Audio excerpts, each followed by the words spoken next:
아줌마, 여기 떡볶이 더 주세요. 좀 빨리빨리 해요. 아줌마, 계산이요. 어서요, 시간 없어요. 아줌마, 여기 떡볶이 더 주세요. 좀 빨리빨리 해요. 아줌마, 계산이요. 어서요, 시간 없어요. 여보, 여기 떡볶이는 맛있긴 한데 아줌마 얼굴 보니 입맛이 뚝 떨어지네. 너무 늙었어. 징그러워 죽겠네. 저는 순간 얼어붙었고 눈물이 왈칵 쏟아질 것 같았습니다. 숨을 쉴 수도 없었습니다. 하지만 애써 감정을 억누르고 아무렇지 않은 척 냄비 속 떡볶이를 휘저었습니다. 아줌마 냄새나. 나지막이 내뱉어진 그 한마디는 비수처럼 날아와 제 가슴팍에 박혔습니다. 영상 보기 전 구독, 좋아요, 알람 설정을 잊지 마세요. 아줌마 냄새나. 나지막이 내뱉어진 그 한마디는 비수처럼 날아와 제 가슴팍에 박혔습니다. 35년 결혼 생활의 종지부를 찍는 남편의 마지막 말이 고작 아줌마 냄새라니. 기가 막혀 웃음만 나왔습니다. 그래, 나는 65세 아줌마다. 꼬불꼬불 파마 머리에 허리에는 고무줄 바지를 입고 시장에서 흥정하는 게 세상에서 제일 재밌는 그런 아줌마 말이다. 그런데 그게 이혼 사유가 된단 말인가? 남편은 젊은 여자와 눈이 맞아 집을 나갔고 저는 그렇게 홀로 남겨졌습니다. 그가 남긴 것은 달콤한 추억이나 따뜻한 위로가 아닌 냉혹한 현실의 무게, 즉 빚더미였습니다.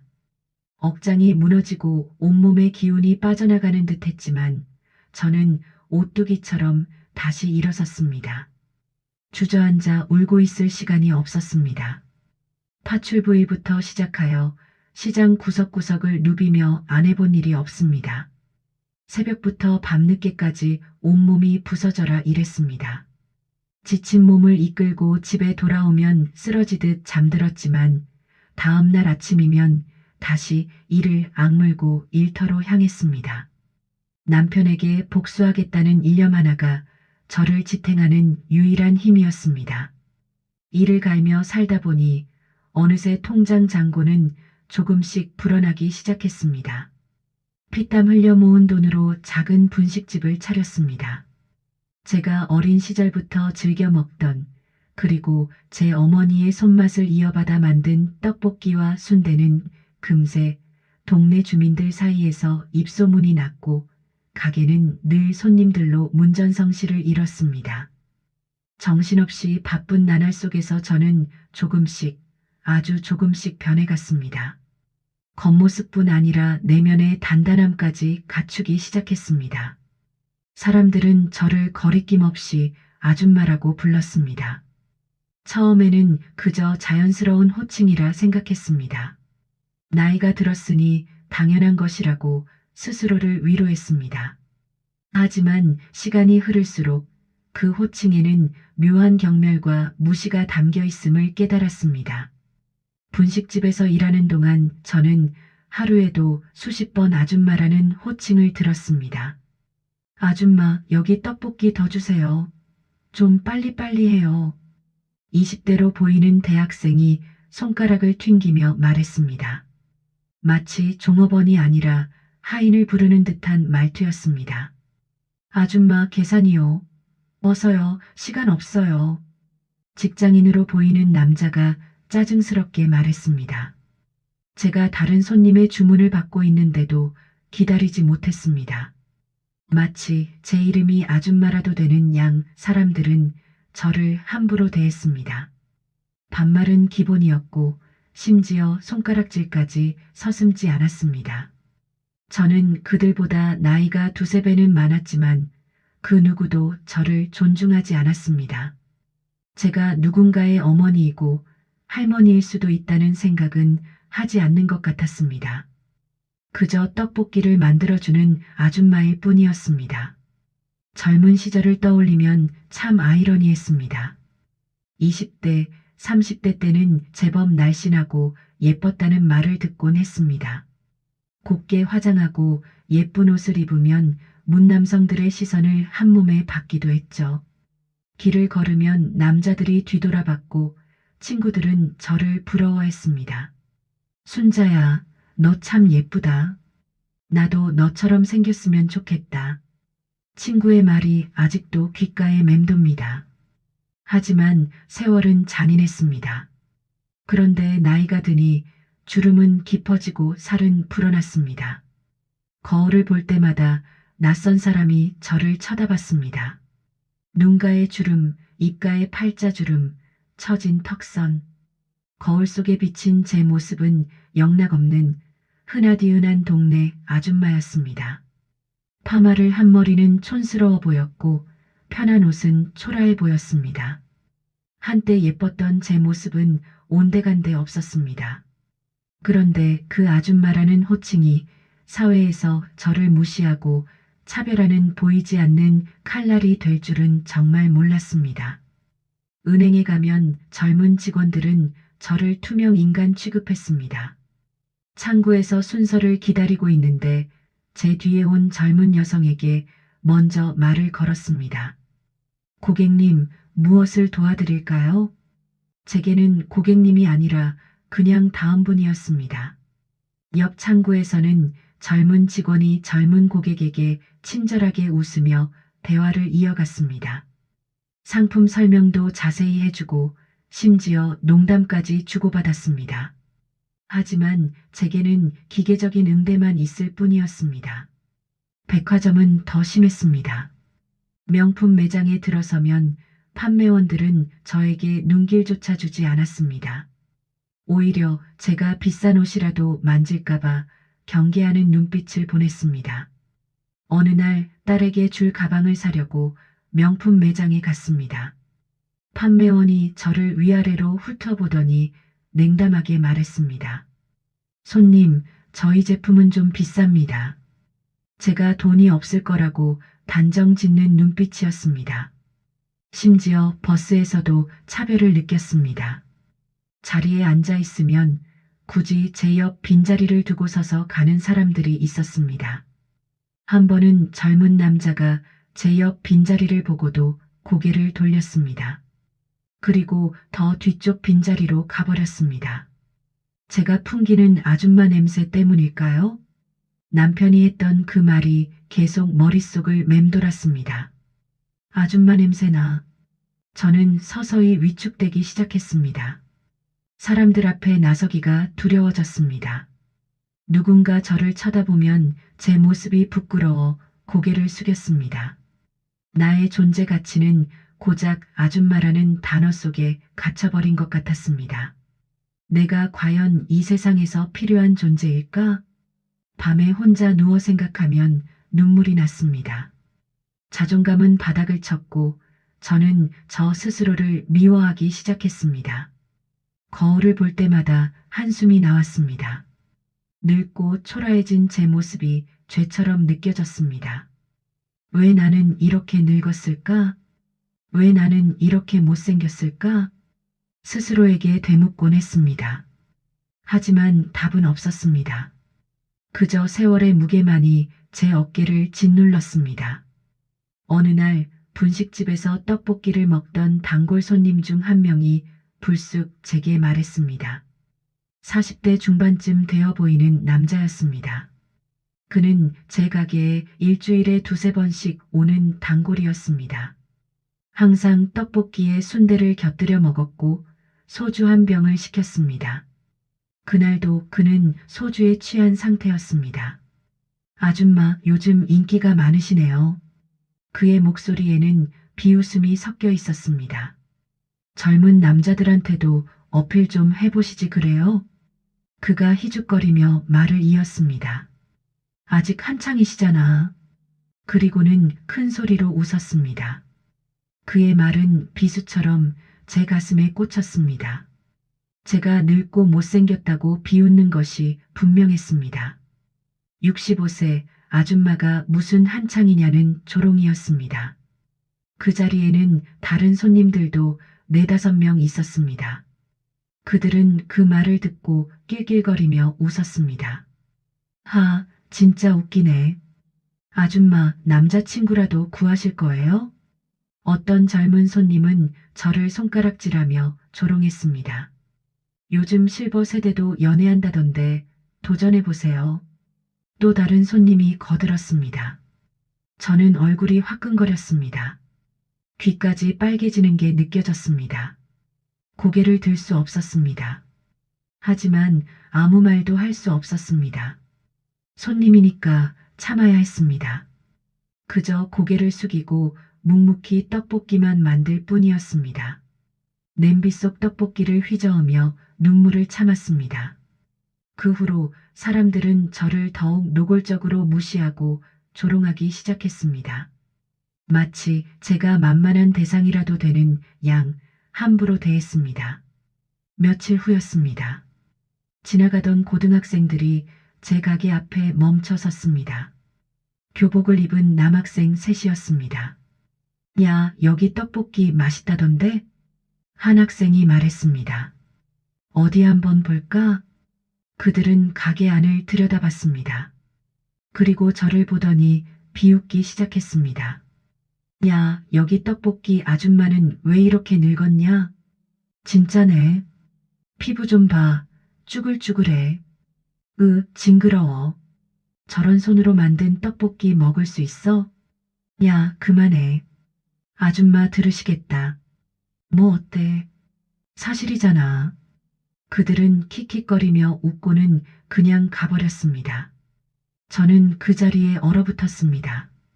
손이 떨렸습니다. 젊은 학생들에게까지 조롱당하다니. 더 심한 일도 있었습니다. 어느 날 저녁 건장한 남자 손님이 들어왔습니다. 30대 후반쯤 되어 보였습니다. 그는 술 냄새를 풍기며 자리에 앉았습니다. 떡볶이와 소주를 주문했습니다. 제가 떡볶이를 가져다 주자 그가 저를 훑어봤습니다. 위에서 아래까지 천천히, 그리고 입에 담기 힘든 말을 했습니다. 아줌마, 혹시 젊었을 때 좀 놀았어요? 저는 깜짝 놀라 그를 쳐다봤습니다. 지금은 다 늙어서 볼품없지만. 그가 비웃으며 말을 이었습니다. 옛날엔 좀 먹어줬을 것 같은데? 그리고는 희죽거리며 웃었습니다. 저는 몸이 굳어버렸습니다. 이건 단순한 조롱이 아니라 희롱이었습니다. 손님, 그런 말씀은. 제가 떨리는 목소리로 말하려 했습니다. 왜 사실 아니에요? 아줌마도 젊었을 때 있었잖아요. 그는 전혀 미안해하지 않았습니다. 저는 더 이상 말할 수 없었습니다. 주방으로 돌아와 눈물을 삼켰습니다. 저는 매일 밤 눈물로 베개를 적셨습니다. 가게 문을 닫고 집에 돌아오면 혼자 울었습니다. 대체 내가 뭘 그리 잘못했다고 이토록 무시당하고 조롱당해야 하는 걸까요? 나이가 든 게 죄인가요? 주름이 생긴 게 죄인가요? 성실하게 일하는 게 죄인가요? 아무리 생각해도 답이 없었습니다. 그저 억울하고 분했습니다. 저는 서서히 복수를 다짐하기 시작했습니다. 이대로는 도저히 살 수 없었습니다. 이대로 당하고만 살 수는 없었습니다. 밤마다 천장을 보며 생각했습니다. 반드시 성공해서 저들을 후회하게 만들 거야. 나를 무시한 모든 사람들에게 보여줄 거야. 억울함과 분노가 제 안에 가득 차올랐습니다. 그것이 오히려 저를 움직이는 연료가 되었습니다. 저는 이를 악물었습니다. 복수의 불씨가 제 가슴 속에서 타오르기 시작했습니다. 분식집 운영은 겉으로 보기에는 순조로웠습니다. 손님들도 꾸준히 찾아왔고 매출도 나쁘지 않았습니다. 평일에는 하루 평균 10명, 주말에는 100명이 넘는 손님이 왔습니다. 떡볶이 맛은 동네에서 소문이 났고 단골 손님도 제법 생겼습니다. 통장 잔고도 조금씩 늘어가고 있었습니다. 하지만 제 마음속엔 늘 상처와 분노가 가득했습니다. 그리고 지울 수 없는 굴욕감이 켜켜이 쌓여 있었습니다. 매일 밤 잠들기 전 그날 들었던 모욕적인 말들이 떠올랐습니다. 아줌마 냄새, 쭈글쭈글한 피부, 징그러워. 그 말들이 칼처럼 제 가슴을 찔렀습니다. 그런데 어느 날 제 인생에서 가장 큰 굴욕적인 순간이 찾아왔습니다. 3월 어느 화창한 토요일 오후였습니다. 한 젊은 부부가 제 가게에 들어왔습니다. 30대 초반쯤 되어 보였습니다. 남편은 깔끔한 셔츠를 입고 아내는 예쁜 원피스를 입고 있었습니다. 그들은 구석 테이블에 앉았습니다. 떡볶이 2인분과 순대, 튀김을 주문했습니다. 저는 정성껏 떡볶이를 만들어 가져다 주었습니다. 맛있게 드세요. 제가 인사하자 그들은 고개만 까딱했습니다. 저는 다시 주방으로 돌아갔습니다. 그런데 그때였습니다. 남편이 아내에게 속삭이는 소리가 들렸습니다. 그들의 목소리는 작았지만 제 귀에는 너무나 또렷하게 들렸습니다. 여보, 여기 떡볶이는 맛있긴 한데. 남편이 말을 멈췄습니다. 아줌마 얼굴 보니 입맛이 뚝 떨어지네. 제 손이 멈췄습니다. 너무 늙었어. 징그러워 죽겠네. 아내가 낄낄거리며 웃었습니다. 쉬 들려. 괜찮아. 저 나이면 귀도 어두울걸. 저는 순간 얼어붙었습니다. 눈물이 왈칵 쏟아질 것 같았습니다. 가슴이 답답해서 숨을 쉴 수도 없었습니다. 손이 떨렸습니다. 하지만 애써 감정을 억누르고 아무렇지 않은 척했습니다. 냄비 속 떡볶이를 휘저었습니다. 그래, 내가 늙은 게 죄지. 속으로 되뇌었습니다. 내가 못생긴 게 죄지. 이 모든 게 다 내 탓이야. 수없이 되뇌며 겨우 진정을 시켰습니다. 눈물이 나올 것 같았지만 참았습니다. 그런데 그들의 굴욕적인 행동은 여기서 끝나지 않았습니다. 그들은 주문한 음식을 먹는 내내 저를 힐끗거렸습니다. 마치 동물원의 원숭이를 구경하듯. 그리고 서로 눈짓을 주고받으며 수군거렸습니다. 저주름 좀 봐. 대박이다. 옷도 완전 촌스러워. 제가 다른 손님의 주문을 받으러 자리를 비웠습니다.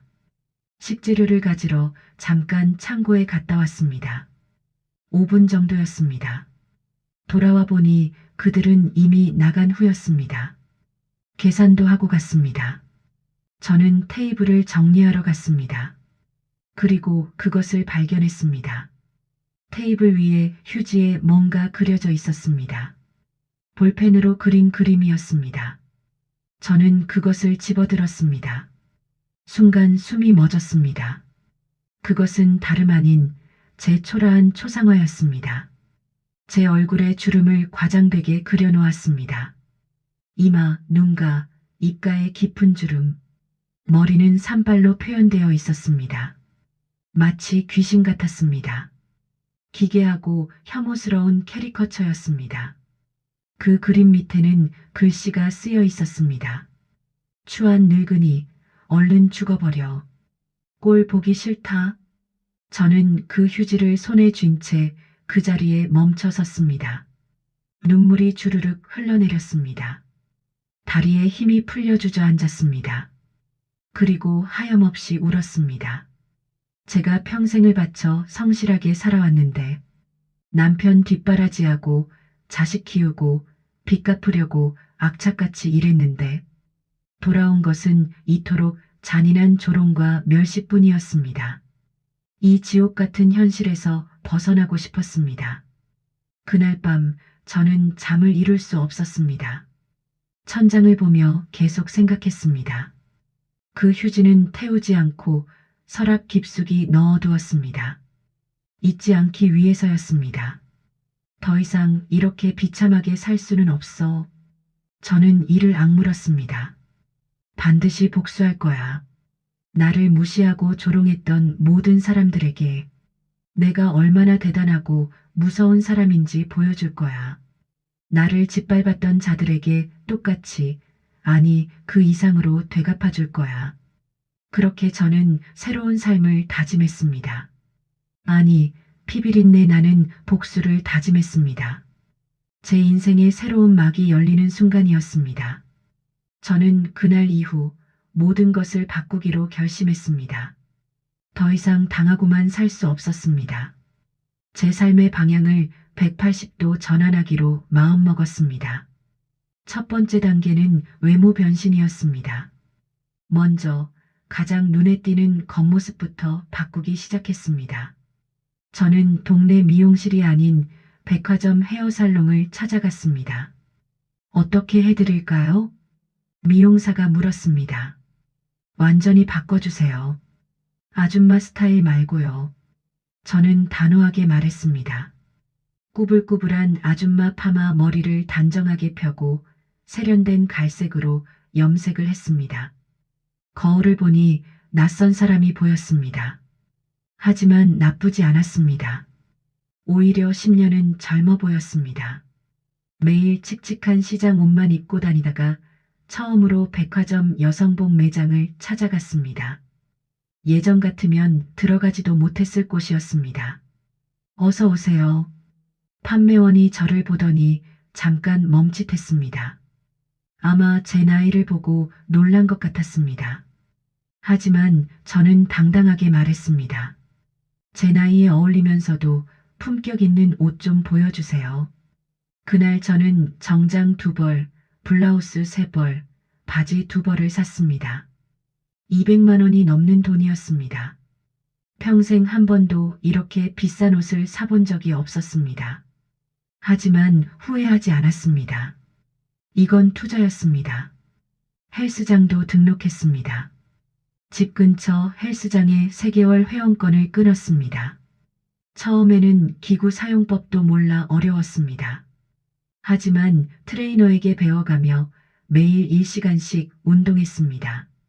아침 6시 가게 오픈 전에 운동을 했습니다. 힘들었지만 포기하지 않았습니다. 피부 관리실에도 다니기 시작했습니다. 일주일에 2번 주름 개선과 피부 탄력 관리를 받았습니다. 레이저 시술도 받았고 고가의 관리 제품도 샀습니다. 돈이 많이 들었지만 아깝지 않았습니다. 물론 하루아침에 젊은 시절로 돌아갈 수는 없었습니다. 주름이 완전히 사라지지는 않았습니다.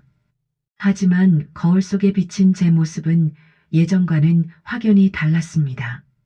자신감이 넘치는 눈빛, 당당한 자세, 밝아진 피부톤, 저를 전혀 다른 사람으로 보이게 했습니다. 그제야 비로소 잃어버렸던 저의 자존감이 조금씩 회복되는 것을 느꼈습니다.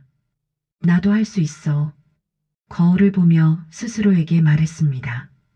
그리고 이와 동시에 사업을 확장하기로 마음먹었습니다. 작은 분식집으로는 제가 원하는 통쾌한 복수를 할 수 없다는 것을 깨달았기 때문입니다. 저는 은행에 찾아갔습니다. 대출 상담하러 왔습니다. 얼마나 필요하신가요? 5억입니다. 담당자가 눈을 크게 떴습니다. 용도가 어떻게 되시나요? 건물 매입입니다. 저는 과감하게 대출을 받아 동네의 작은 건물 한 채를 매입했습니다. 3층짜리 상가 건물이었습니다. 위치도 좋고 임대 수익도 괜찮았습니다. 주변 사람들은 제가 미쳤다고 수군거렸습니다. 야, 저 아줌마 늙은 나이에 건물 매입이라니. 빚만 잔뜩 지고 망하는 거 아냐? 65세에 무슨 건물주? 하지만 저는 그들의 비아냥거림에 아랑곳하지 않았습니다. 묵묵히 제 갈 길을 갔습니다. 건물을 리모델링했습니다. 낡은 외관을 현대적으로 바꿨습니다. 내부도 깔끔하게 정리했습니다. 감각 있는 인테리어 업체에 맡겼습니다. 젊은 층이 좋아할 만한 카페, 네일샵, 의류 매장을 입점시켰습니다. 임대료도 합리적으로 책정했습니다. 그러면서 저는 시장에서 오랜 시간 동안 갈고 닦은 장사 노하우를 활용했습니다. 저만의 독특한 경영 철학도 접목했습니다. 임차인과 건물주는 동반자 관계입니다. 저는 임차인들을 존중했습니다. 그들의 사업이 잘 되어야 제 건물도 번창할 수 있었으니까요. 사업은 성공적으로 이끌어졌습니다. 물론 쉬운 과정은 아니었습니다.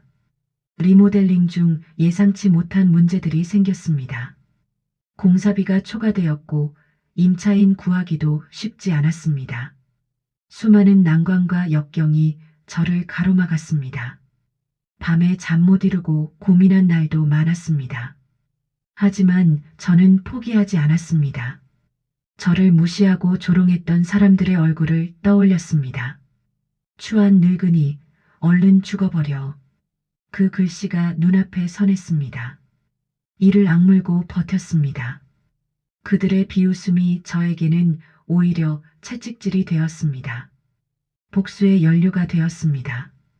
그렇게 저는 조금씩 아주 천천히 그러나 분명하게 복수의 칼날을 갈고 있었습니다. 아무도 예상치 못한 반전의 서막이 서서히 펼쳐지고 있었습니다. 시간이 흘렀습니다. 2년이라는 세월이 지나갔습니다. 저는 이제 동네에서 제법 성공한 건물주의자, 사업가로 인정받게 되었습니다.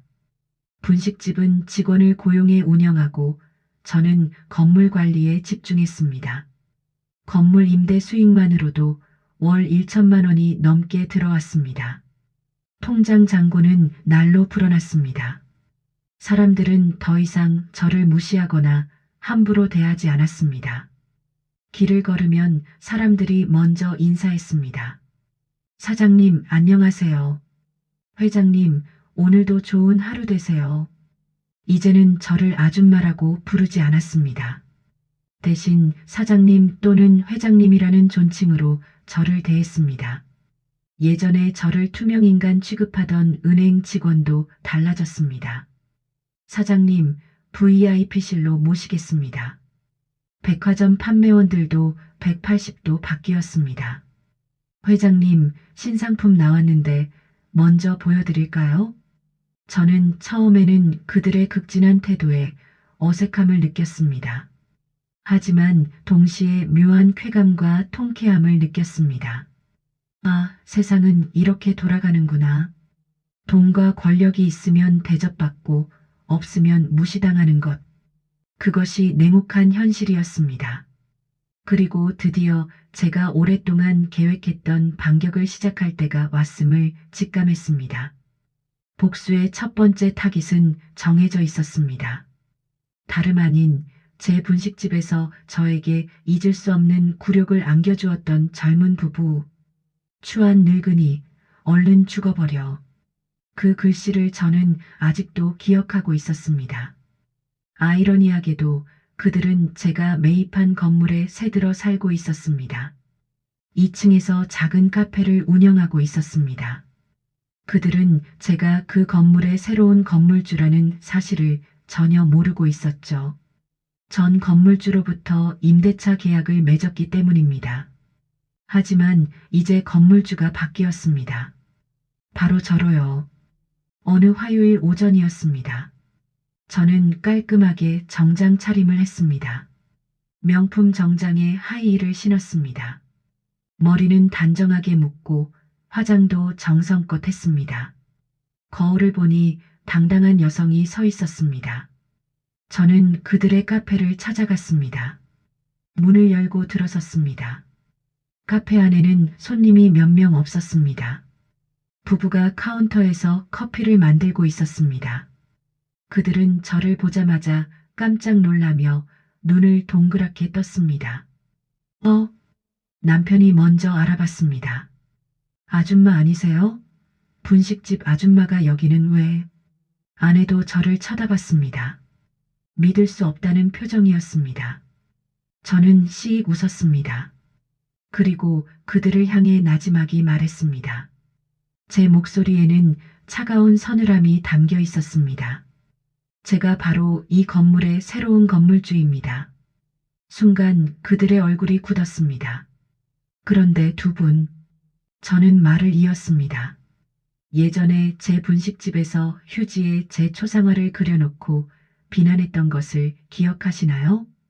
그들의 얼굴이 창백해졌습니다. 전 그 그림을 아직도 소중하게 간직하고 있답니다. 저는 가방에서 투명 파일을 꺼냈습니다. 그 안에 그때 그 휴지가 보관되어 있었습니다. 추한 늙은이, 얼른 죽어버려. 꼴 보기 싫다. 그들의 얼굴은 제 말 한마디 한마디에 사색이 되었습니다. 눈빛에는 공포와 당혹감이 스쳐 지나갔습니다.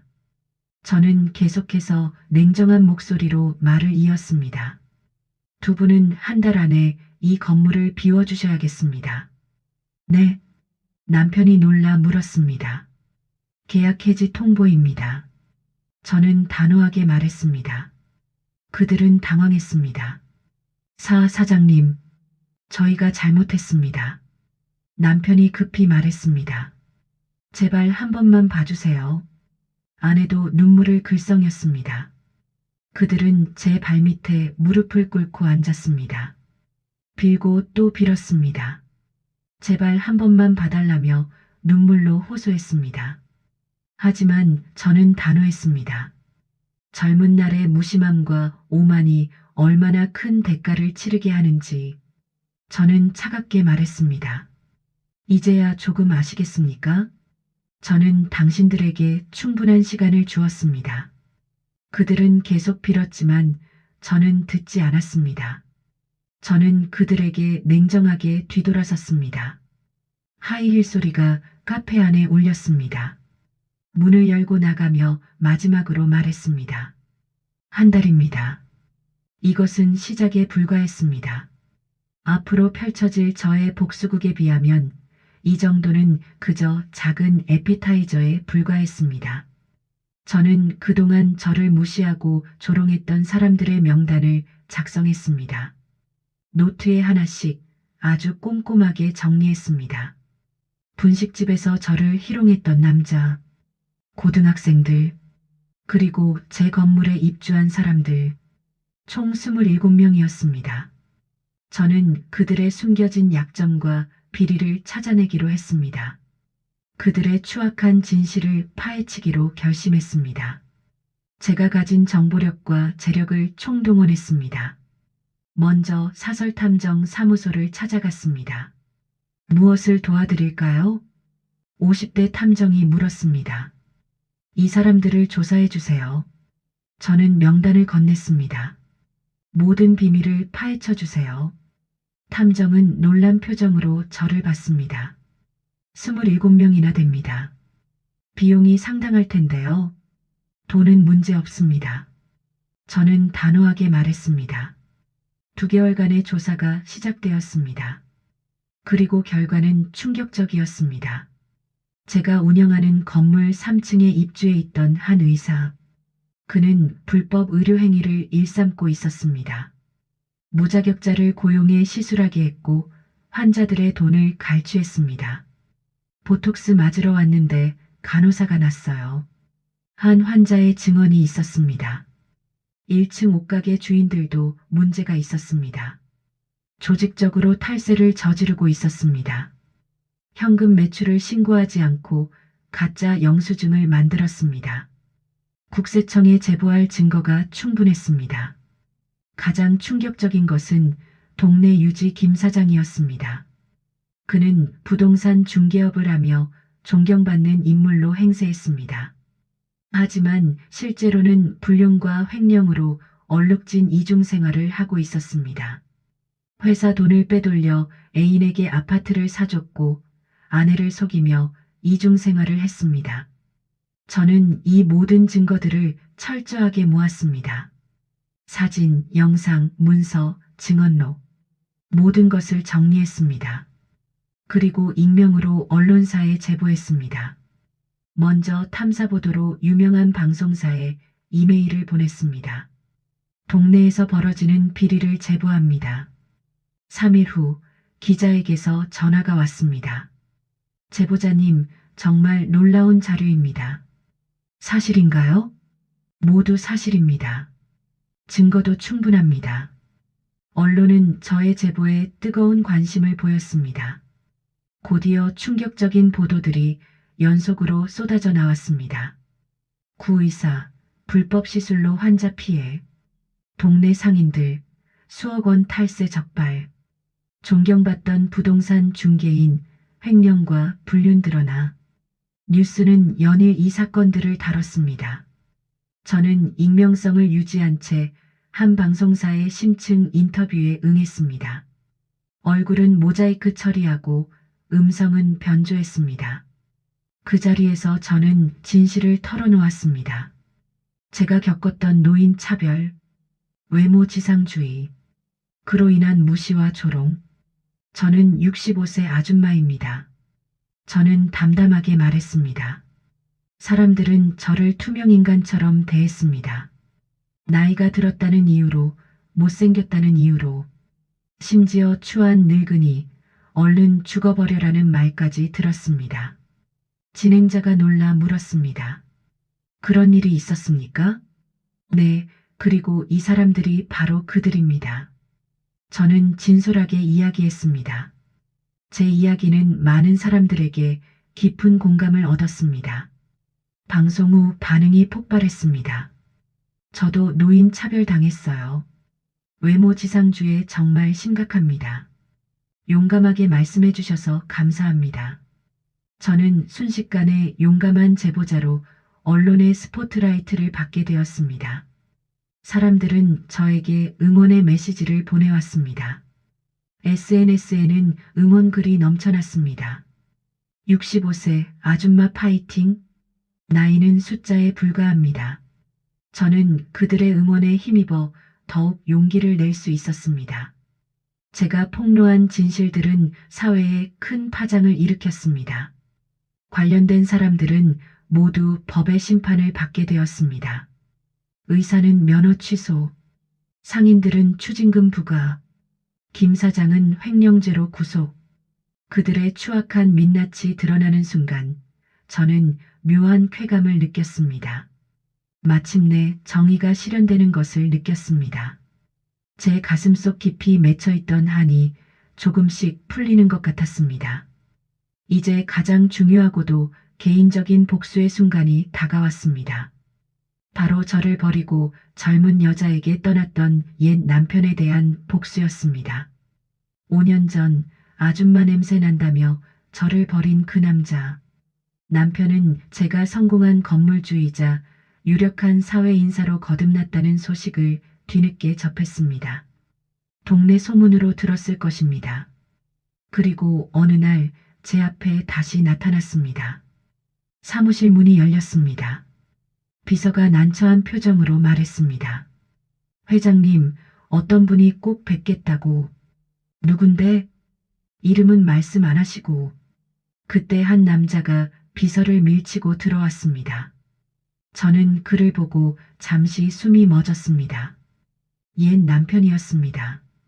하지만 그는 제가 기억하는 그 사람이 아니었습니다. 젊은 여자에게 버림받고 사업마저 실패하여 완전히 망가진 상태였습니다. 초라한 행색, 구질구질한 모습, 머리는 반백이 되었고 얼굴은 초췌했습니다. 옷도 낡고 구겨져 있었습니다. 그는 제게 다가왔습니다. 그리고 제 앞에 무릎을 꿇었습니다. 여보. 그의 목소리가 떨렸습니다. 눈물을 흘리며 애원했습니다. 제발 한 번만 용서해줘. 저는 차가운 눈으로 그를 내려다봤습니다. 내가 그때 미쳤었나 봐. 그가 계속 말했습니다. 아줌마 냄새 난다고 했던 거 다 취소할게. 저는 비웃었습니다. 그 여자한테 홀려 잠시 정신이 나갔던 거야. 다시 나랑 살자, 응? 그는 제 손을 잡으려 했습니다. 저는 손을 뿌리쳤습니다. 그리고 차갑게 웃었습니다. 제 눈에는 더 이상 그에 대한 미련이나 애정 따위는 남아있지 않았습니다. 이제 와서? 제 목소리는 얼음처럼 차가웠습니다. 당신이 나를 한낱 아줌마 냄새나는 늙은 여자로 치부하며 버리고 떠날 때 저는 천천히 말했습니다. 나는 당신에게 아무것도 아니었지. 하지만 이제는 달라. 저는 일어서서 창문 쪽으로 걸어갔습니다.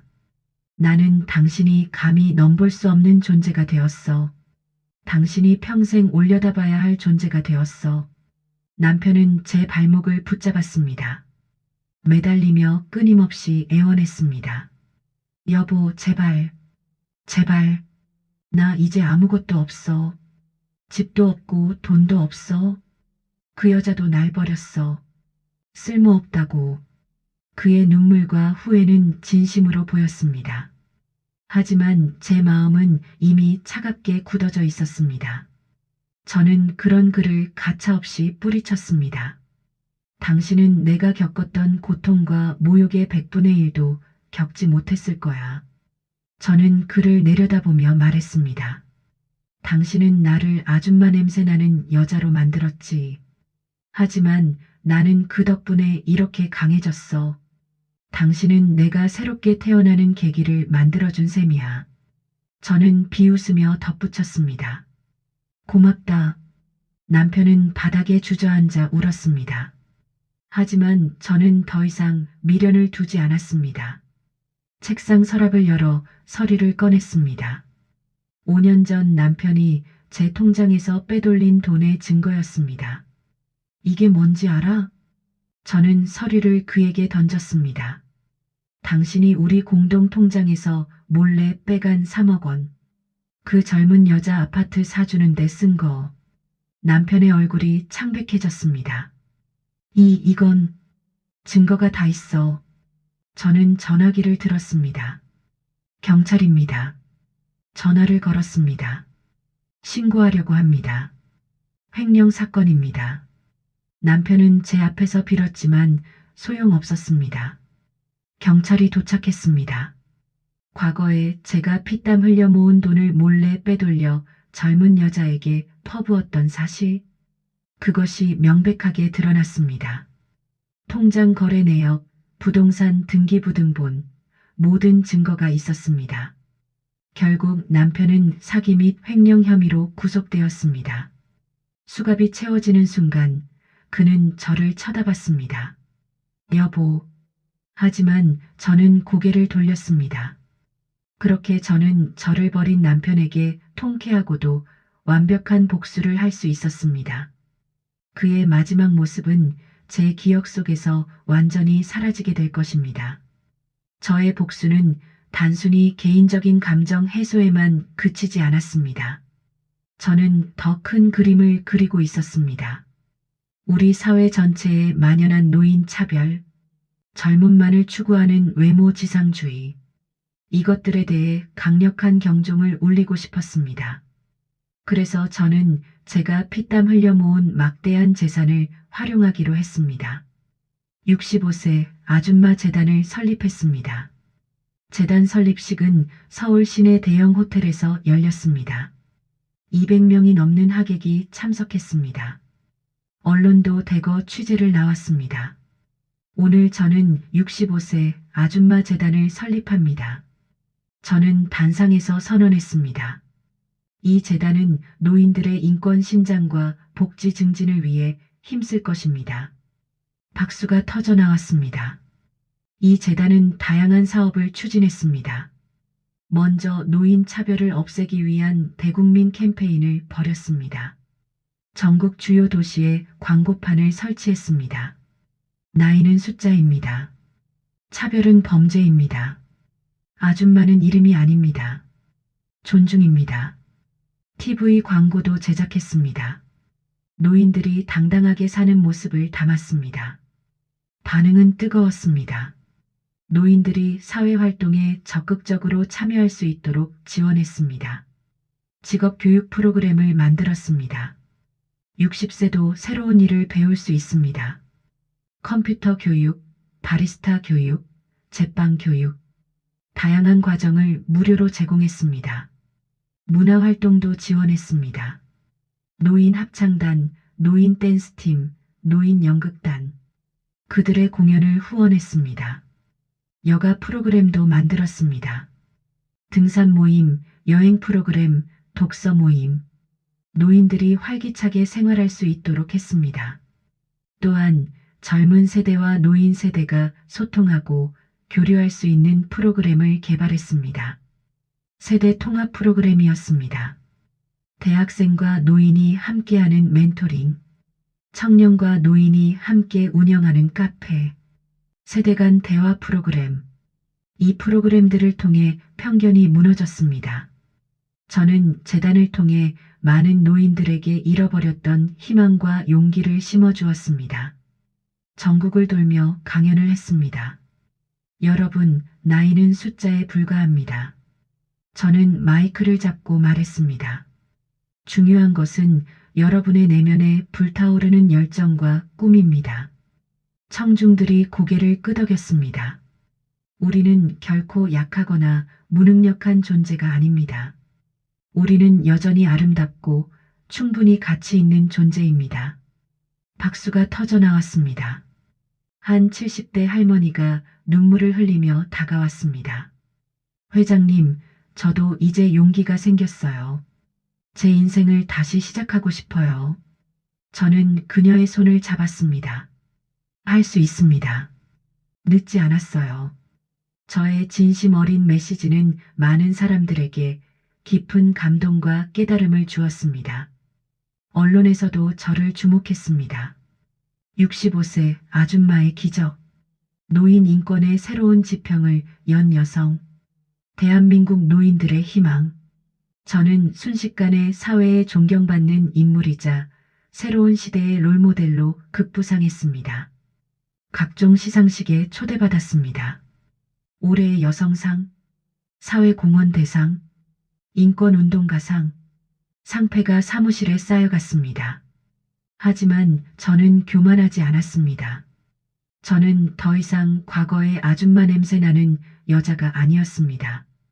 65세 아줌마의 기적을 만들어낸 강인하고 위대한 여성이었습니다. 하지만 그것보다 더 중요한 것이 있었습니다. 저는 수많은 노인들에게 희망을 준 사람이었습니다. 그들이 다시 일어설 용기를 준 사람이었습니다. 저의 삶은 많은 이들에게 영감을 주는 살아있는 증거가 되었습니다. 나도 할 수 있다. 나이는 중요하지 않다. 늦지 않았다. 사람들이 저를 보며 말했습니다. 그것이 바로 제가 원했던 진짜 복수였습니다. 개인에게 안갚음하는 것이 아니라 사회를 변화시키는 것, 편견을 깨뜨리는 것, 그것이 진정한 승리였습니다. 저의 이야기는 이제 전국을 넘어 전 세계적으로 알려지기 시작했습니다. CNN에서 저를 인터뷰했습니다. 한국의 65세 여성이 노인 차별에 맞서 싸우다. BBC도 저의 이야기를 보도했습니다. 나이든 여성의 놀라운 역전극. 해외 언론에서도 저의 삶을 조명했습니다. 일본, 중국, 유럽, 미국, 전 세계에서 관심을 보였습니다. 국내 방송국에서는 저의 인생 역정을 담은 다큐멘터리 제작을 제의했습니다. 회장님의 삶을 다큐멘터리로 만들고 싶습니다. 대형 방송사 PD가 찾아왔습니다. 많은 사람들에게 희망을 주는 이야기입니다. 저는 이 제의를 수락했습니다. 좋습니다.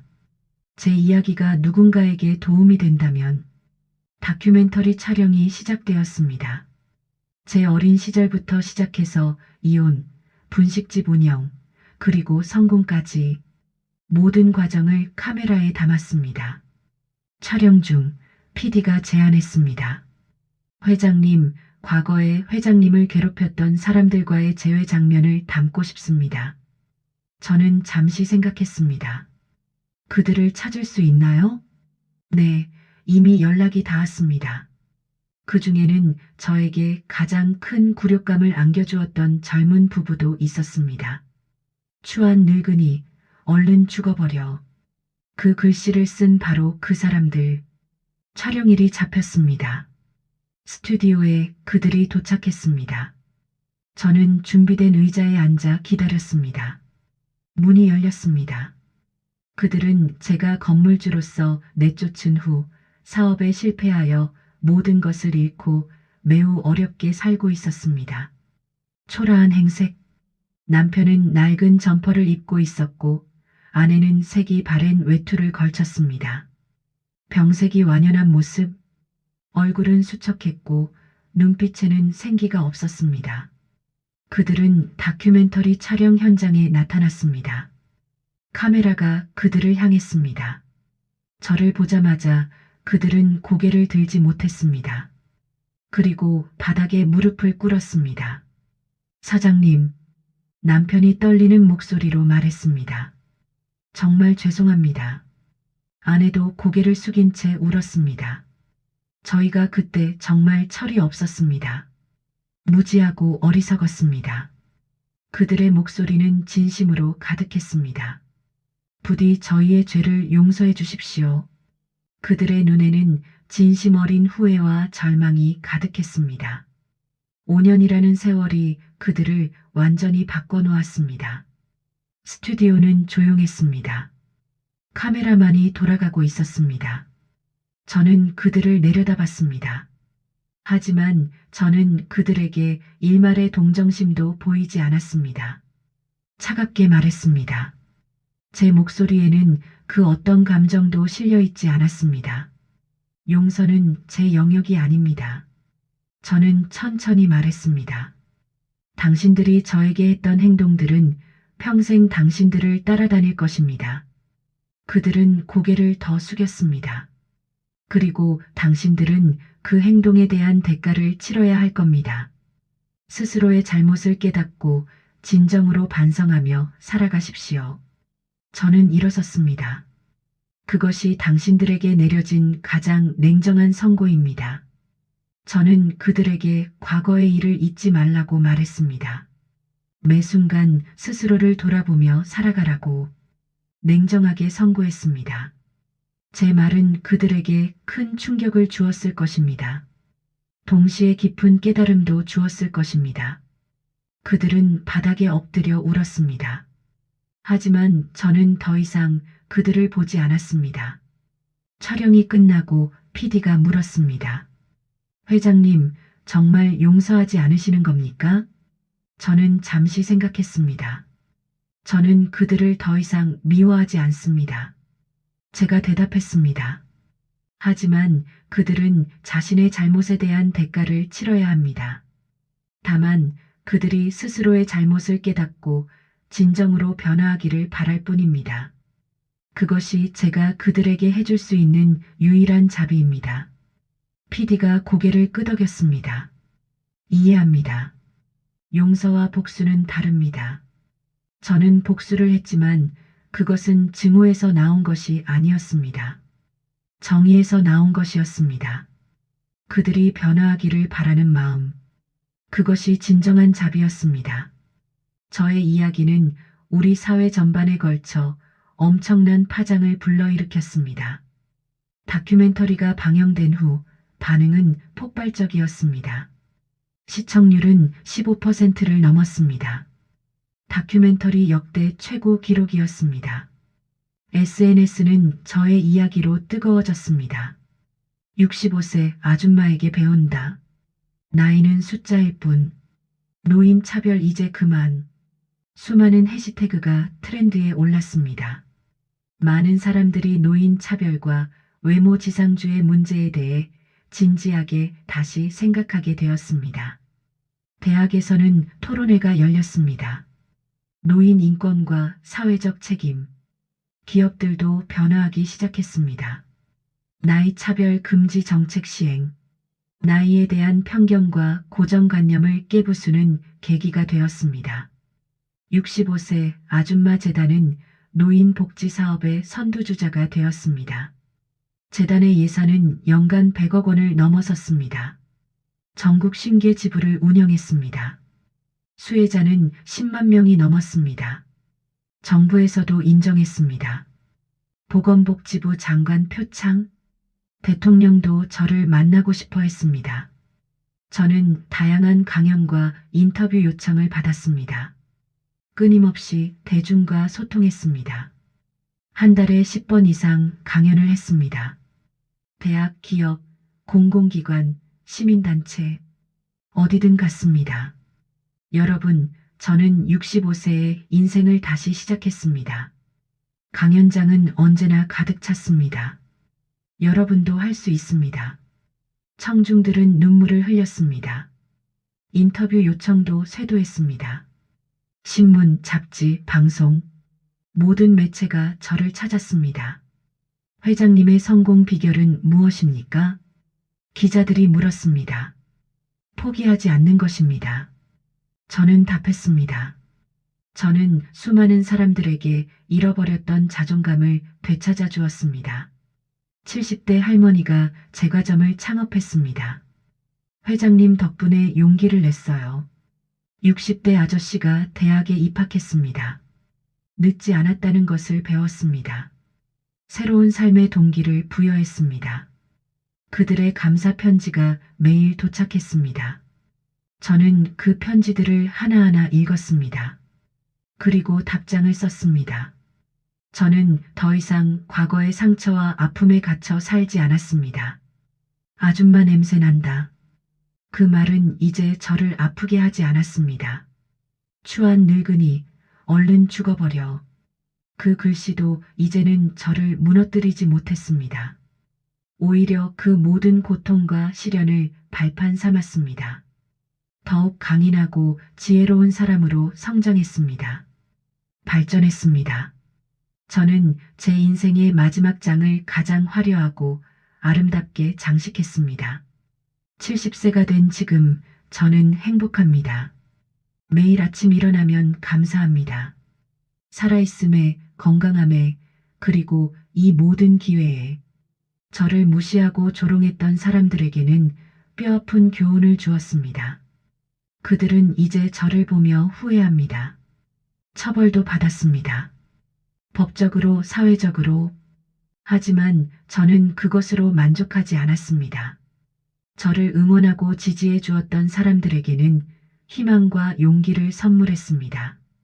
제 재단의 직원들, 제 강연을 듣던 사람들, 제 이야기에 공감했던 모든 이들, 그들에게 저는 빛이 되고자 했습니다.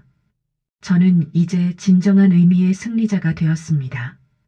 단순히 돈을 많이 번 것이 아닙니다. 단순히 복수에 성공한 것이 아닙니다. 물질적인 성공뿐 아니라 정신적인 성숙까지 이뤄낸 것입니다. 저는 이제 누구에게도 부끄럽지 않습니다. 거울을 보면 당당한 여성이 서 있습니다. 주름진 얼굴이지만 아름답습니다. 나이 든 모습이지만 빛이 납니다. 저는 제 자신을 사랑합니다. 그리고 제 인생을 사랑합니다. 이 모든 과정이, 이 모든 고통이 저를 지금의 저로 만들었습니다. 감사합니다. 세월은 흘러 저는 이제 75세가 되었습니다. 70대 중반의 할머니가 되었지만 여전히 사회활동에 적극적으로 참여하며 제 삶을 열정적으로 살아가고 있었습니다. 재단 일은 계속되었고 강연도 여전히 했습니다. 나이가 들수록 저는 더욱 지혜로워졌습니다. 어느 가을날이었습니다. 제가 주최한 자선 행사가 열렸습니다. 소외된 노인을 위한 자선의 밤. 500명이 넘는 사람들이 참석했습니다. 저는 단상에서 인사말을 했습니다. 오늘 이 자리에 함께해 주셔서 감사합니다. 박수가 터져 나왔습니다. 행사가 끝나고 저는 객석을 둘러봤습니다. 그때 한 구석에 앉아있는 남자를 발견했습니다. 우연히 옛 남편을 다시 만나게 되었습니다. 10년 만이었습니다. 그는 과거에 번듯했던 모습은 온데간데 없었습니다. 초라한 행색, 머리는 완전히 백발이 되었고 몸은 수척했습니다. 행사장의 한 구석에 조용히 앉아 있었습니다. 저를 보자마자 그는 마치 죄인처럼 고개를 숙였습니다. 굵은 눈물을 하염없이 흘렸습니다. 저는 그에게 천천히 다가갔습니다. 여보, 그가 떨리는 목소리로 말했습니다. 아니, 회장님. 그는 제대로 말을 잇지 못했습니다. 제가 정말 너무나 큰 죄를 지었습니다. 눈물이 그의 뺨을 타고 흘러내렸습니다. 그때의 어리석음과 오만함에 대해 평생 후회하며 살았습니다. 부디 저를 용서해 주십시오. 그의 진심 어린 사과. 처절한 후회. 그것은 제 마음속 깊이 남아있던 응어리를 조금이나마 풀어주는 것 같았습니다. 저는 그에게 다가가 앉았습니다. 그의 옆자리에 조용히 그러나 단호하게 말했습니다. 이제는 괜찮아요. 제 목소리는 부드러웠습니다. 당신을 용서합니다. 남편은 더욱 울었습니다. 당신도 이제는 과거의 아픔에 갇혀 살지 말고 새로운 삶을 살아가세요. 저는 그의 손을 잡았습니다. 당신의 남은 인생을 의미 있게 보내길 바랍니다. 저의 용서에 그는 더욱 오열했습니다. 제 손을 꽉 붙잡았습니다. 고맙습니다. 정말 고맙습니다. 저는 그의 어깨를 토닥여 주었습니다. 부드럽게 마치 오래전 우리가 행복했던 시절처럼 오랜 시간 동안 저를 괴롭혔던 분노와 미움, 그리고 상처, 그것들이 그 순간 모두 사라지는 것을 느꼈습니다. 마치 겨울이 지나고 봄이 오듯 진정한 용서는 복수보다 훨씬 더 큰 평화와 자유를 가져다 준다는 것을 깨달았습니다. 복수는 통쾌했지만 용서는 평화로웠습니다. 저는 비로소 진정한 의미의 해방감을 맛보았습니다. 자유로웠습니다. 저는 이제 70대 중반의 할머니가 되었지만 여전히 제 삶은 활기 넘치고 아름답습니다. 저는 65세 아줌마의 기적을 만들어낸 당당하고 위대한 여성으로 영원히 기억될 것입니다. 저의 파란만장했던 인생 이야기는 많은 사람들에게 좌절 속에서도 희망을 잃지 않고 용기와 끈기로 역경을 이겨내면 반드시 성공할 수 있다는 메시지를 전달했습니다. 또한 나이에 대한 편견과 외모 지상주의에 갇혀있던 우리 사회에 깊은 울림을 주며 긍정적인 변화를 이끌어냈습니다. 저는 더 이상 누구에게도 무시당하거나 조롱당하지 않습니다. 오히려 저는 수많은 사람들의 존경과 사랑을 받으며 사회에 선한 영향력을 미치는 존재로 살아가고 있습니다. 진정한 승리는 단순히 과거의 복수에서 오는 것이 아니라 스스로의 삶을 사랑하고 모든 고통과 시련을 극복하며 성장하고 발전하는 것, 그리고 다른 사람들에게 긍정적인 영향을 미치며 함께 살아가는 것에 있다는 것을 깨달았습니다. 저는 오늘도 제 삶의 주인공으로서 당당하고 행복하게 살아가고 있습니다. 저의 이야기가 여러분에게도 작은 위로와 함께 삶의 새로운 동기와 용기가 되었기를 진심으로 바랍니다. 감사합니다.